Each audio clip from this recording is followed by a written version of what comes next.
Hi, I'd like to welcome all of you to the International Student Orientation at Norwalk College. I hope that your travels from your home country have been easy and that you are all settling in well. I believe I've met everyone, but just in case, I'm the Director for International Student Affairs, the person you can come to if you're having problems with your classes, your housing, visas, even if you just want someone to talk to. You're always welcome to stop by my office. We'll have several short workshops today, and we'll be talking about some common issues that international students face.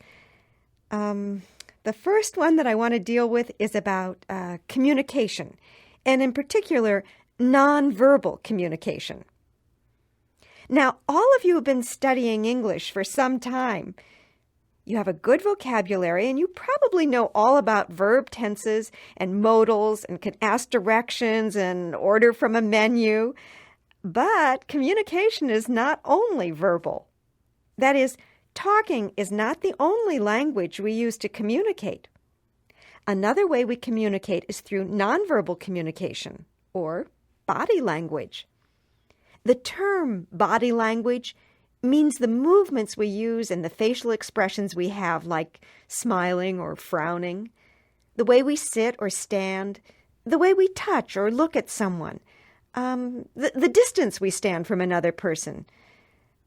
Some psychologists say that more than 60% of our communication is actually done through body language.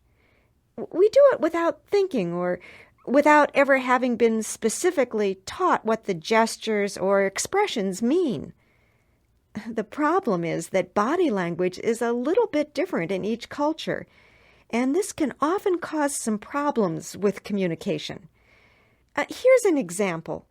In many places, it may be a little rude or disrespectful to look at another person directly in their eyes as you talk with them. So many international students will avoid this eye contact. But in America, we expect it. We think of eye contact as a sign of honesty and straightforwardness. American parents actually encourage their children to look people in the eye when speaking. Just imagine a conversation where an international student was trying to be respectful by not looking into the eyes of her American classmate. The American might wonder why her classmate wouldn't look directly at her, and the international classmate would be wondering why she was being stared at. The end result is an awkward and frustrating interaction. Oh, here's another one. Americans shake hands firmly when they greet each other because to Americans, a firm handshake signifies strength and power. But a soft or limp handshake is considered a sign of weakness. In some cultures, handshakes are less common, or a gentle, soft handshake is acceptable. So students need to know that when shaking hands, it's important to be firm. In America, a thumbs-up sign, a thumb raised in the air, is a sign of a good job. Also, a thumb and forefinger together with the other fingers straight means okay. Be careful, though.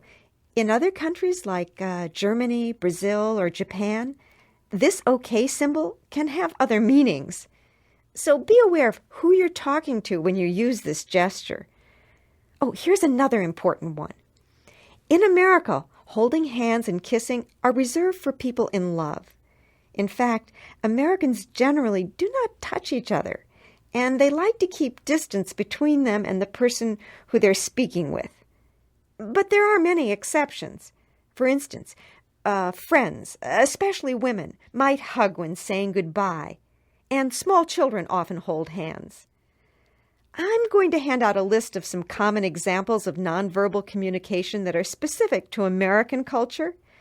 Now, I don't want you to panic. You don't need to know all of these examples of body language. It's more important just to be aware of differences in body language between cultures. If you're not sure what a gesture means, it's okay to ask. Oh, I forgot an important example of body language. If ever you're worried about your ability to communicate, there is one gesture that is the same in every country. Everywhere around the world, people use the smile to communicate pleasure and happiness. So smile as often as you want to, because it is an expression understood by everyone. Now, our next speaker is Molly Wilcox. She's the head of the ESL department, and she'll tell you about the ESL courses and the placement exam. Thank you very much for your attention.